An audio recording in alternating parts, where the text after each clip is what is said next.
अल्हम्दुलिल्लाहि रब्बिल आलमीन वस्सलातु वस्सलामु अला सय्यिदिल मुरसलीन अम्मा बाद फ़अऊज़ु बिल्लाहि मिनश शैतानिर रजीम बिस्मिल्लाहिर रहमानिर रहीम अस्सलातु वस्सलामु अलैका या रसूलल्लाह व अला आलिका व अस्हाबिका या हबीबल्लाह अस्सलातु वस्सलामु अलैका या नबीयल्लाह व अला आलिका व अस्हाबिका या नूरल्लाह।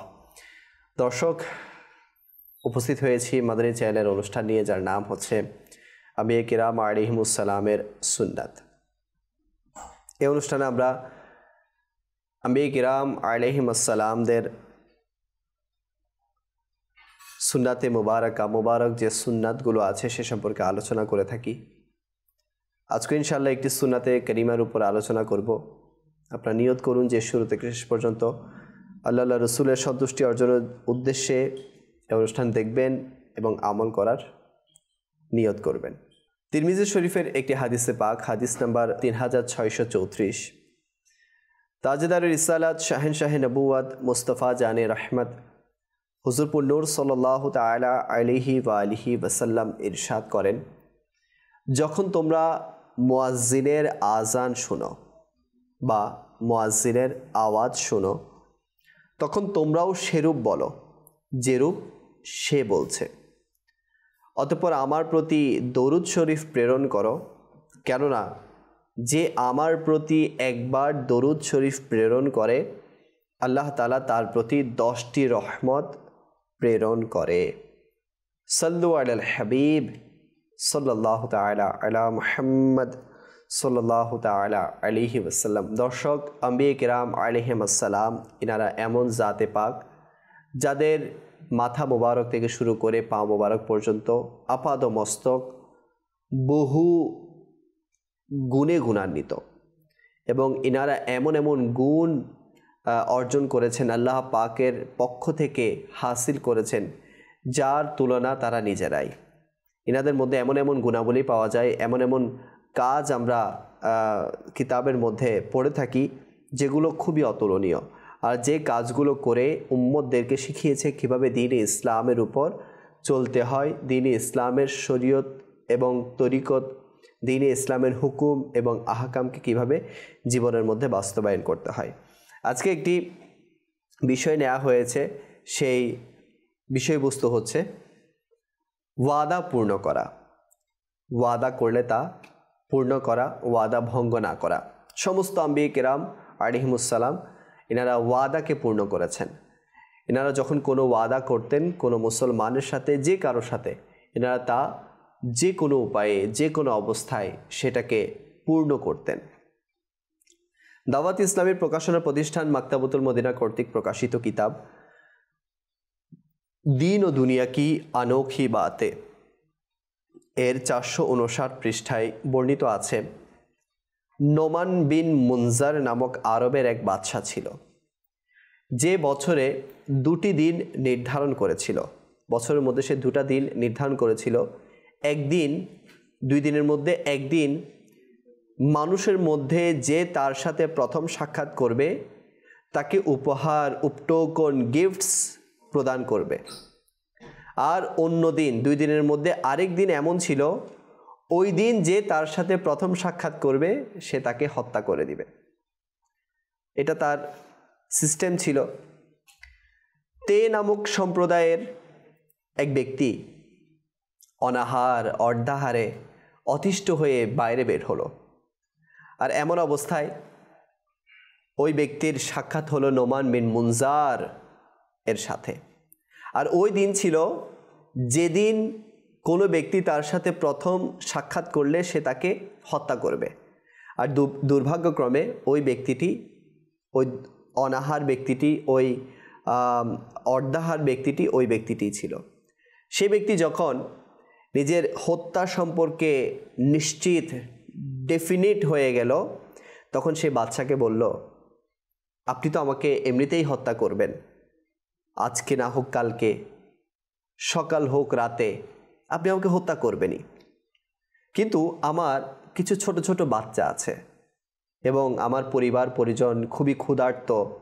যদি আপনি আমাকে সামান্য সুযোগ দিতেন তবে আমি আমার পরিবারের জন্য কিছু খাবারের ব্যবস্থা করতাম, আর তাদের কাছে গিয়ে আমার মৃত্যুর সংবাদ দিতাম এবং তাদেরকে কিছু ওসিয়ত করে আসতাম। তো যে বাচ্চা ছিল ওই বাচ্চা তার অবস্থার উপর দয়া করলো, অর্থাৎ যখন সে এত কাকুতি মিনতি করছে তো ওই বাচ্চার দয়া হলো ওই ব্যক্তির উপর।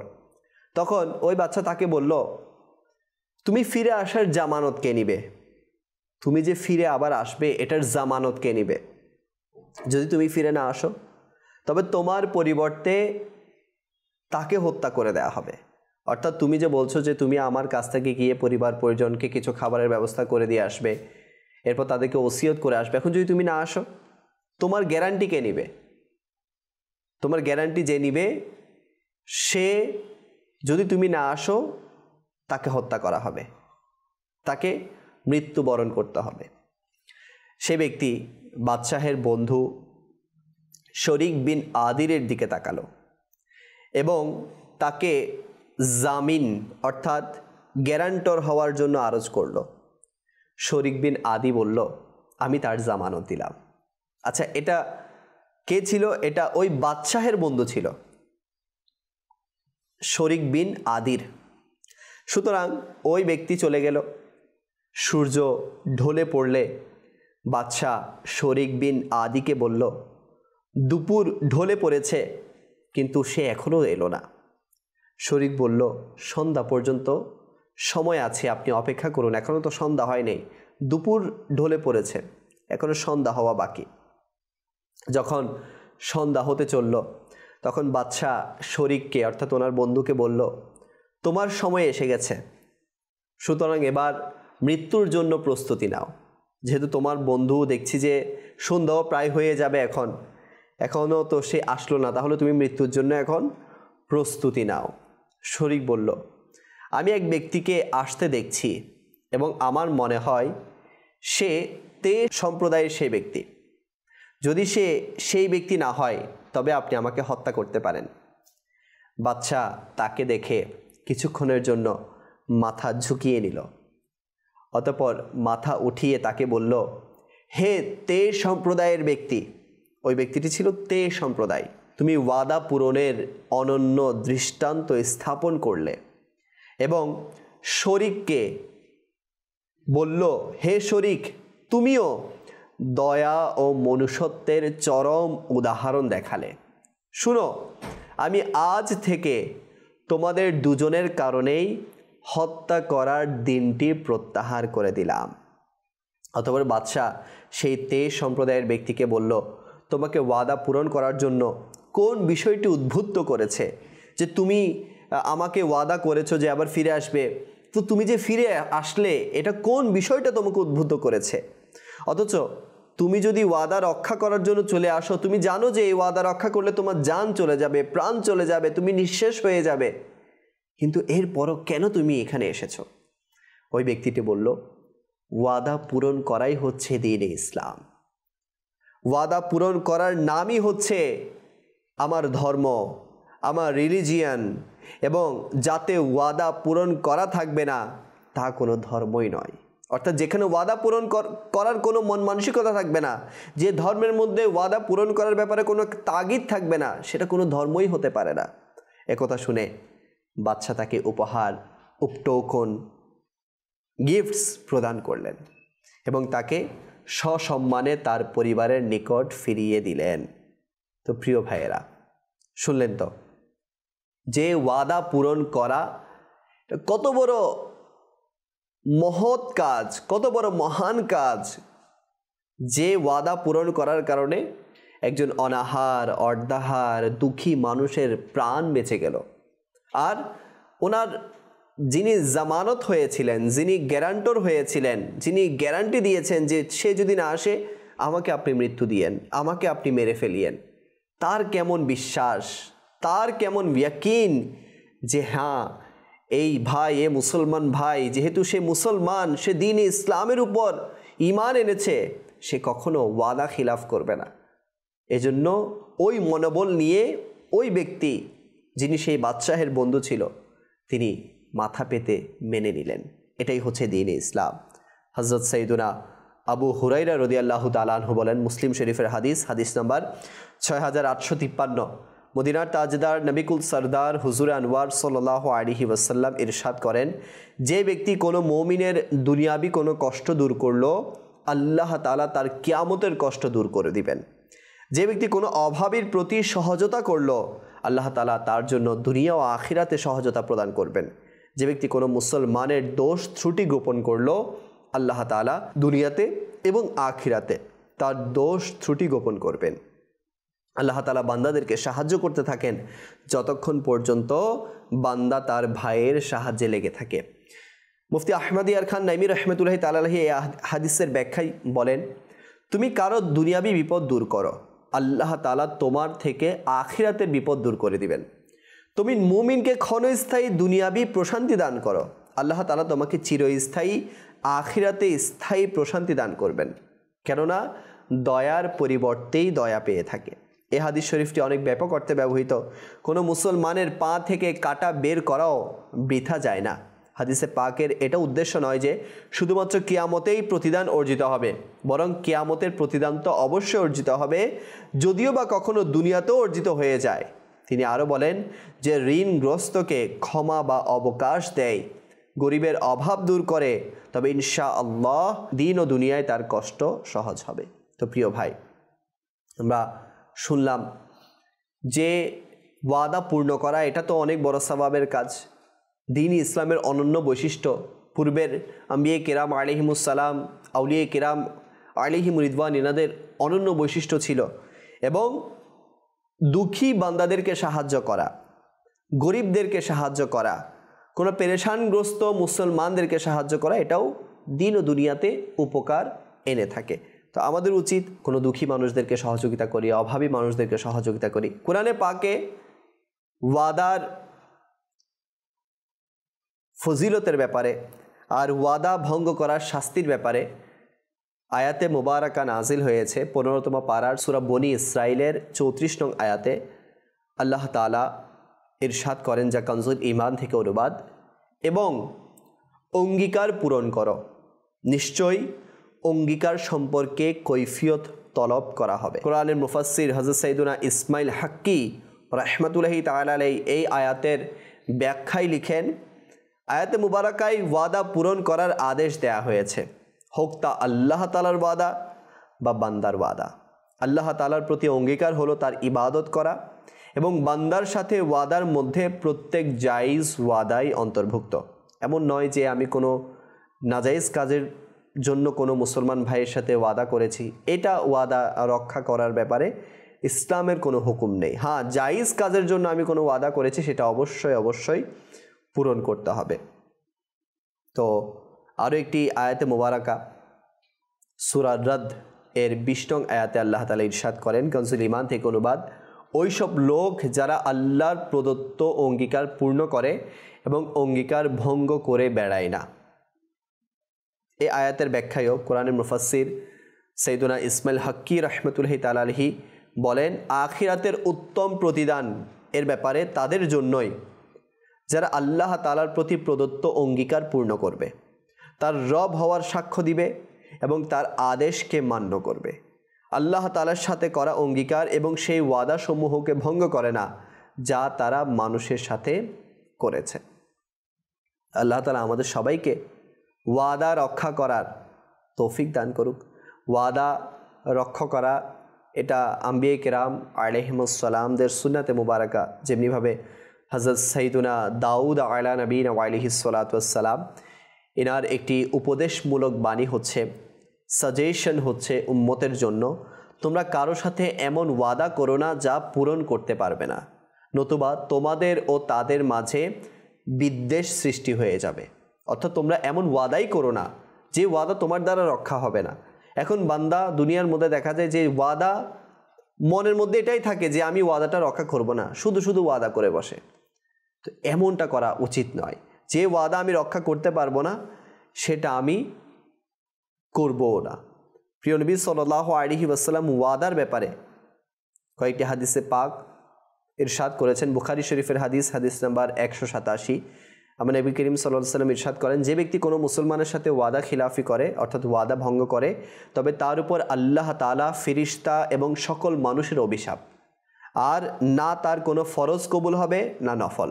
আর ইরশাদ করেন, লোকেরা ততক্ষণ পর্যন্ত ধ্বংস হবে না যতক্ষণ তারা নিজেদের লোকের সাথে ওয়াদা ভঙ্গ করবে না। আর ইরশাদ করেন, ওয়াদা হলো ঋণের ন্যায়, ধ্বংস তার জন্য যে ওয়াদা করে এবং অতঃপর তার বিপরীত করে, তার জন্য ধ্বংস, তার জন্য ধ্বংস। দুইবার বলা হয়েছে। আর বলা হচ্ছে যে মুনাফিকের নিদর্শন তিনটি, দ্য সাইন অফ মুনাফিক, মুনাফিকের চিহ্ন, মুনাফিককে চিনার লক্ষণ হচ্ছে তিনটি। নাম্বার 1, যখন সে কথা বলে মিথ্যা বলে। নাম্বার 2, যখন ওয়াদা করে তখন ভঙ্গ করে। নাম্বার 3, যখন তার কাছে কিছু রাখা হয়, আমানত রাখা হয়, তার খেয়ানত করে, ডিসঅনেস্টি করে। এটা মুসলিম শরীফের হাদিস। এজন্য আমাদের উচিত যে আমরা যাতে ওয়াদা রক্ষা করি। ওয়াদা পূরণের আরও সুন্দর ঘটনা তাফসিরে তাবারি সূরা মারিয়ামের তাফসিরের মধ্যে এসেছে। হযরত সাইয়্যিদুনা সাহাল বিন আকিল রাদিয়াল্লাহু তাআলা আনহু বলেন, একবার হযরত সাইয়্যিদুনা ইসমাইল আলা নবীনা ওয়া আলাইহিস সালাতু ওয়াস সালাম কোনো এক ব্যক্তির সাথে এক স্থানে সাক্ষাৎ করার ওয়াদা করল। নির্দিষ্ট সময়ে তিনি সেখানে তাশরিফ নিয়ে গেলেন, কিন্তু সেই ব্যক্তি ভুলে গেল, সেই ব্যক্তি সেখানে যেতে ভুলে গেল। তিনি সেখানেই অপেক্ষা করতে রইলেন, এমনকি সন্ধ্যা হয়ে গেল। ওয়াদা করেছিল যে নির্দিষ্ট একটি সময়ে দুজনে সেখানে সাক্ষাৎ করবে। দেখুন, আম্বিয়া কিরাম এনারা তো ওয়াদার অনেক ওয়াদা রক্ষা করার ব্যাপারে অনেক সচেতন। তিনি নির্দিষ্ট সময়ের মধ্যেই সেখানে চলে গেলেন, কিন্তু ওই ব্যক্তি সেখানে যেতে ভুলে গেল। সেই ইসমাইল আলা নবীনা ওয়া আলাইহিস সালাতু ওয়াস সালাম অপেক্ষা করতে করতে সন্ধ্যা হয়ে গেল এবং রাতেও তিনি সেখানে অবস্থান করেন। পরদিন সেই ব্যক্তি এলো এবং তাকে জিজ্ঞাসা করলো যে, আপনি কি কাল থেকে এখানে? আপনি যে এখানে আছেন, আপনি কি গতকাল থেকে এখানে যাননি? তিনি বললেন, না, আমি কাল থেকে এখানেই। একথা শুনে সেই ব্যক্তি ক্ষমা প্রার্থনা করল যে আমি কাল আসতে ভুলে গেছি।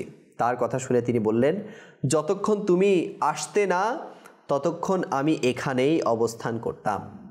এই কারণেই তিনি সত্যবাদী হয়ে গেলেন, ট্রুথফুল হয়ে গেলেন। প্রিয় ভাই, দেখুন আম্বিয়া কিরাম বান্দার হকের ব্যাপারে কতটুকু সচেতন, যে আমার ভাই ওয়াদা করেছে বা আমিও ওয়াদা করেছি যে আমি এখানে আসব, এসে গিয়েছেন। এখন সেখান থেকে তিনি নড়েননি যতক্ষণ পর্যন্ত ওই ব্যক্তি আসেননি। তার এই গুণ বর্ণনা করে আল্লাহ তাআলা 16তম পারার সূরা মরিয়মের 54 নং আয়াতে ইরশাদ করেন, কাজল ঈমান থেকে অনুবাদ, এবং কিতাবের মধ্যে ইসমাইলকে স্মরণ করুন, নিশ্চয়ই সে প্রতিশ্রুতি পালনে সত্যাশ্রয়ী ছিল এবং রাসূল ছিল অদৃশ্যের সংবাদ সমূহ বর্ণনাকারী। দেখুন কেমন নবী, যে ইনার তাজকিরা, ইনার প্রতিশ্রুতি পালন করা, ইনার ওয়াদা পালন করা, এটা কোরআনে পাকে নাজিল হয়ে গেছে। হযরত সাইয়্যিদুনা ইসমাইল আলা নবীনা ওয়া আলাইহিস সালাতু ওয়াস সালামের দৃষ্টিতে ওয়াদার কেমন গুরুত্ব ছিল, যে এর কারণে আল্লাহ তাআলা তাকে সাদিকুল ওয়াদ অর্থাৎ ওয়াদাই সত্যবাদী এই উপাধি প্রদান করেন। আলহামদুলিল্লাহ, আমাদের আকা ও মাওলা প্রিয় মুস্তাফা সাল্লাল্লাহু আলাইহি ওয়াসাল্লামের পবিত্র সত্তাও এই মহান গুণ পরিপূর্ণভাবে দেখা যেত। তিনি সাল্লাল্লাহু আলাইহি ওয়াসাল্লামও তার সম্পূর্ণ জীবন ওয়াদা পূরণ করে কাটিয়েছেন। এমনকি তিনি সাল্লাল্লাহু আলাইহি ওয়াসাল্লাম তো অমুসলিমদের সাথে কৃত ওয়াদাকেও খুবই গুরুত্ব প্রদান করতেন। মুসলমান নয়, শুধু অমুসলিমের সাথেও যদি কখনো কোনো ওয়াদা করতেন, সেটাকে পূরণ করার জন্য আমার নবী খুব গুরুত্ব দিতেন। হযরত সাইয়্যিদুনা আবুল হামশা রাদিয়াল্লাহু তাআলা আনহু বলেন, নবুয়ত ঘোষণার পূর্বে যখন আমার নবীর ঘোষণা এখনও আসেনি, এর পূর্বে নবী করিম রউফুর রহিম সাল্লাল্লাহু আলাইহি ওয়াসাল্লাম এর কাছ থেকে কিছু মাল ক্রয় করেছিলাম। এটা কে বলছেন? যে সাইয়্যিদুনা আবুল হামশা, উনি বলছেন যে আমার নবীর নবুয়ত ঘোষণার পূর্বে উনি আমার নবী থেকে কিছু মাল ক্রয় করেছিলেন। এই ব্যাপারে হুজুর সাল্লাল্লাহু আলাইহি ওয়াসাল্লামের কিছু টাকা আমার নিকট রয়ে গিয়েছিল। আমি হুজুর সাল্লাল্লাহু আলাইহি ওয়াসাল্লামকে বললাম, আপনি এখানেই অপেক্ষা করুন, আমি এখনই ঘর থেকে টাকা এনে এই স্থানেই আপনার দরবারে উপস্থিত হচ্ছি। হুজুর নূর সাল্লাল্লাহু আলাইহি ওয়াসাল্লাম সেই স্থানে অপেক্ষা করার ওয়াদা করলেন, কিন্তু ওই ব্যক্তি, ওই সাহাবী বলতে লাগলেন যে আমি ঘরে এসে নিজের ওয়াদার কথা ভুলে গেলাম। আমি যে আমার নবীকে ওখানে দাঁড় করিয়ে রেখেছি বা দাঁড়াতে বলেছি, আমি সে কথাটা ভুলে গেলাম। অতঃপর 3 দিন পর যখন আমার মনে হলো, তখন টাকা নিয়ে আমি সেখানে পৌঁছলাম, ওই জায়গায় পৌঁছলাম। দেখলাম কি, মদিনার তাজদার হুজুরপুর নূর সাল্লাল্লাহু আলাইহি ওয়াসাল্লাম সেই স্থানেই আমার অপেক্ষা করছিলেন। আমাকে দেখে হুজুর সাল্লাল্লাহু আলাইহি ওয়াসাল্লাম কপালে চিন্তার লেশ মাত্র ছিল না, এবং এটি ছাড়া হুজুর সাল্লাল্লাহু আলাইহি ওয়াসাল্লাম আর কিছুই বললেন না যে হে যুবক, তুমি আমাকে কষ্টে ফেলে দিলে, কেননা আমি আমার ওয়াদা অনুযায়ী 3 দিন পর্যন্ত এখানেই তোমার অপেক্ষা করেছি। খোদা জিनको नवाजे जिक्र के लज्जत ओ पाते हैं, क्या था वादा जो रोजे अजल उसको निभाते हैं। প্রিয় ভাইয়েরা, নবী করিম সাল্লাল্লাহু আলাইহি ওয়াসাল্লামের ওয়াদা পূরণের দৃষ্টান্ত আপনারা দেখুন, যে 1 দিন নয়, 2 দিন নয়, 3 দিন পর্যন্ত ওই স্থানে উনি ছিলেন। কেন ছিলেন? ওই ব্যক্তিকে বলেছিলেন, ওই ব্যক্তিকে ওয়াদা করেছিলেন, ঠিক আছে আমি ওয়াদা করছি আমি ওই স্থানে থাকবো, তুমি টাকা নিয়ে এসো। কিন্তু আমার নবী আমার নবীর ওয়াদা পালন করেছেন। কেমন নবী, কেমন দো জাহানের মালিক ও মুখতার, যিনি কিছুর আদেশ করলেন, আদেশ করলে সেটা ওনার কদমে হাজির হয়ে যাবে, কিন্তু ওনার সাদাসিধে জীবনের উপর লাখো কোটি মারহাবা যে উনি একজন উম্মতের জন্য 3 দিন পর্যন্ত সেখানে অবস্থান করলেন।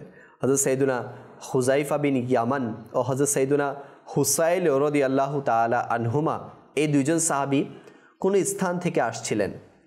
পথে ইসলামের শত্রুরা তাদের পথ রোধ করে জিজ্ঞাসা করলো, তোমরা 2 জন বদরের ময়দানে হযরত মুহাম্মদ সাল্লাল্লাহু আলাইহি ওয়াসাল্লামকে সাহায্য করার জন্য যাচ্ছ। তারা উভয়ে অস্বীকার করলো এবং যুদ্ধে অংশগ্রহণ না করার ওয়াদা করলেন। তখন তারা এই 2 জনকে ছেড়ে দিল। যখন তারা প্রিয় নবী সাল্লাল্লাহু আলাইহি ওয়াসাল্লামের দরবারে উপস্থিত হলো এবং নিজেদের ঘটনা বর্ণনা করলো, তখন হুজুর সাল্লাল্লাহু আলাইহি ওয়াসাল্লাম এই 2 জনকে যুদ্ধের সারি থেকে, যুদ্ধের কাতার থেকে পৃথক করে দিলেন এবং ইরশাদ করলেন, আমরা সর্বাবস্থায় ওয়াদা পূরণ করব, আমাদের শুধুই আল্লাহ তাআলারই সাহায্য প্রয়োজন। দেখুন আমার নবী কেমন নবী, যে তারা ওয়াদা করে এসেছে যে আমার নবীর সাথে তারা যুদ্ধে অংশগ্রহণ করবে না, আর আমার নবী এগুলো শুনে তাদেরকে আর যুদ্ধে নেয়নি, যে তোমরা তো ওয়াদা করেছো, এটা যাতে তোমাদের দ্বারা ভঙ্গ না হয়ে যায়। মারহাবা সদ মারহাবা। আল্লাহ পাক আমাদের সবাইকে ওয়াদা পূরণ করার ব্যাপারে সতর্ক হওয়ার এবং যা ওয়াদা করব তা পালন করার তৌফিক দান করুক। আমিন বিজাহিন নবিয়িল আমিন সাল্লাল্লাহু তাআলা আলাইহি ওয়া আলিহি ওয়াসাল্লাম। এজন্য আমাদের উচিত সদা সর্বদা নেকির মহলের সাথে অ্যাটাচ হওয়া, নেককার লোকদের সহচর্য গ্রহণ করা। এছাড়াও আরও কয়েকটি পদ্ধতি আছে যে ওয়াদা পূরণের ফজিলত নবী করিম সাল্লাল্লাহু আলাইহি ওয়াসাল্লাম যা ইরশাদ করেছেন সেদিকে আমাদের দৃষ্টি রাখা, ওয়াদা ভঙ্গ করার দুনিয়াবি আর আখিরাতের কী কী ক্ষতি আমাদের জন্য রয়েছে তার প্রতি খেয়াল রাখা এবং সতর্কভাবে কথা বলা। আমরা তো এখন মুখ দিয়ে যা আসে তা বলে ফেলি, এজন্য আমাদের উচিত আমরা যাতে কথা বলার সময় খেয়াল রাখি যে আমি কি বলছি, আর ওই ওয়াদাই করব যা আমরা রক্ষা করতে পারবো। আপনার উপর ফরজ ওয়াজিব তো না যে ওয়াদা রক্ষা করতেই হবে, অর্থাৎ এমন কোনো বিষয় যেটা আপনার উপর ফরজ ওয়াজিব তো কিছু নয়, আপনি না পারলে না বলে দিবেন, আর পারলে হ্যাঁ ওয়াদা করবেন। আল্লাহ পাক আমাদের সবাইকে বোঝার তৌফিক দান করুক। আজকে এতটুকুই। আমি কেরাম আলাইহিমুসসালামদের সুন্নাত ওয়াদা করা, আল্লাহ করিম আমাদের সবাইকে এনাদের সাদকায় ওয়াদাকে পূর্ণ করার তৌফিক দান করুক। আমিন বিজাহি নবিল আমিন সাল্লাল্লাহু তাআলা আলাইহি ওয়াসাল্লাম। আগামী অনুষ্ঠানে আবারও একটি টপিক নিয়ে হাজির হব। আপনাদের সুস্থতা কামনা করে এখানে শেষ করছি। সাল্লু আলাল হাবিব সাল্লাল্লাহু আলা মুহাম্মদ সাল্লাল্লাহু তাআলা আলাইহি ওয়া আলিহি ওয়াসাল্লাম।